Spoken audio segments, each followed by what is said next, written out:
Bienvenue dans cette nouvelle édition du Non-Stop Info. Voici les titres de l'actualité. Au Togo, le parti politique UFC annonce son appartenance à l'opposition dans une démarche d'alternance pacifique avec le pouvoir. Le parti prendra également part aux élections législatives conformément à la feuille de route de la CEDEAO.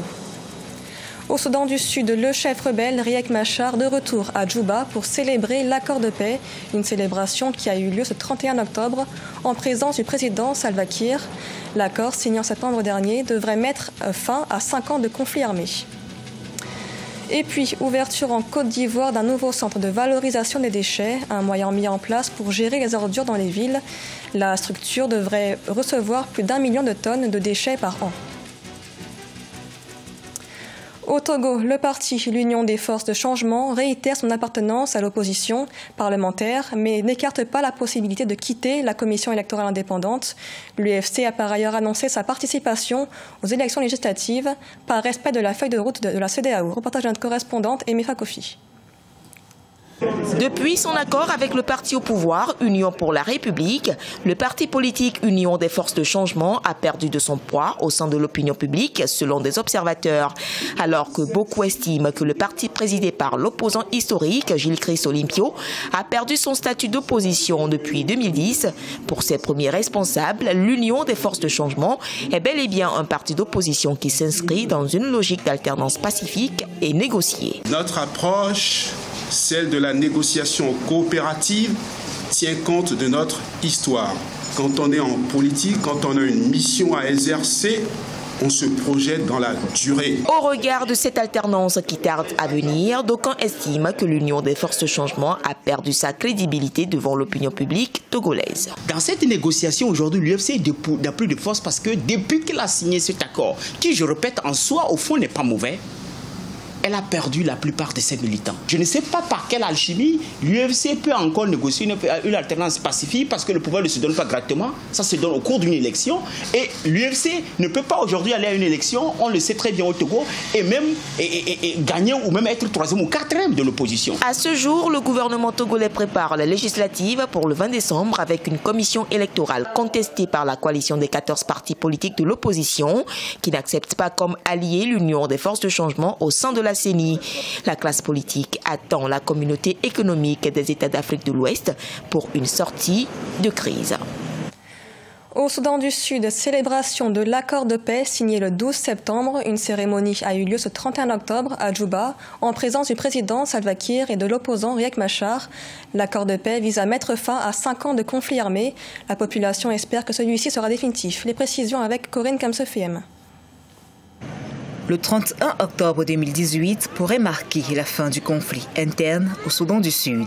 Après 2 années d'absence, Riek Machar est de retour dans la capitale Djouba, où il a pris part à la cérémonie qui entérine la signature de l'accord de paix final. L'accord signé le 12 septembre 2018 à Addis Abeba avec le président Salva Kiir réhabilite Riek Machar dans son poste de vice-président, poste qu'il occupait jusqu'en juillet 2016.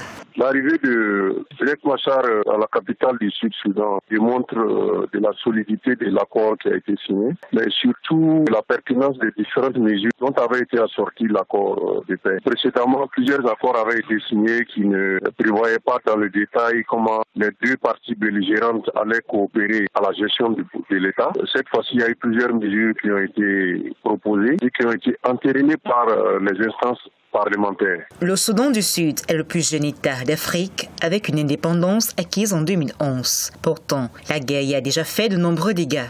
On estime à 400 000 le nombre de personnes décédées du fait des violences et des maladies, avec en outre des millions d'autres déplacés. Aussi, les populations sont désormais dans l'espérance d'une paix définitive. L'accord du 12 septembre prévoit entre autres une sortie de crise en plusieurs années. C'est un jour de célébration de la paix où les Sud-Soudanais peuvent se réunir et réfléchir sur les raisons pour lesquelles la paix est si précieuse pour nous tous. Surtout en raison de notre contexte de guerre. Et nous devons commencer à parler et à cultiver la paix.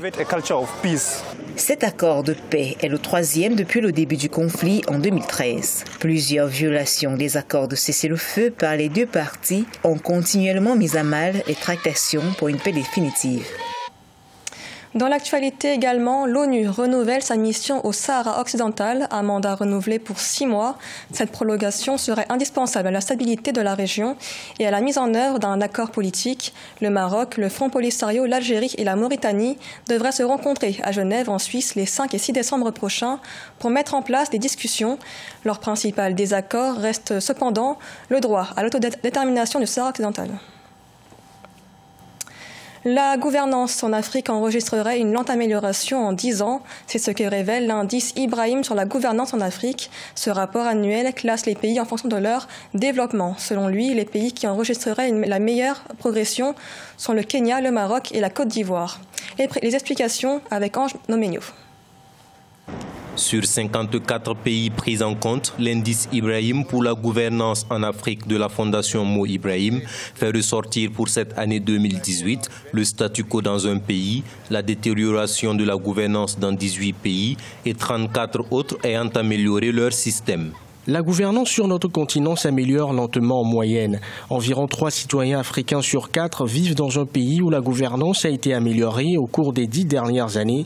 De nombreuses tendances positives se dégagent de l'indice de cette année. Sur les 34 pays dont la gouvernance s'est améliorée, 3 sortent du lot. Sur les 10 dernières années, la Côte d'Ivoire a évolué de 19 places dans le classement. Le Maroc lui a remonté l'échelle de 10 marches pour se classer 15e, tandis que le Kenya progresse du 19e au 11e rang de l'indice Ibrahim de la gouvernance en Afrique. Quand même, le Maroc, la Côte d'Ivoire et le Kenya quand même, ont entrepris des réformes hardies depuis un certain temps quand même pour améliorer le sort et le niveau de vie de la population.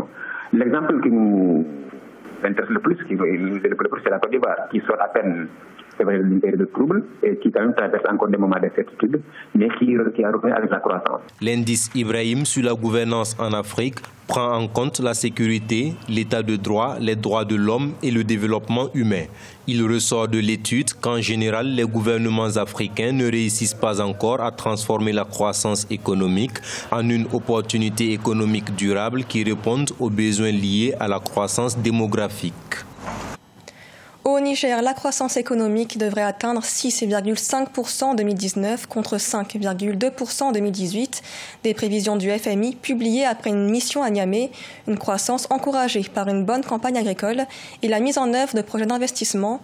L'institution approuve également la situation budgétaire du pays.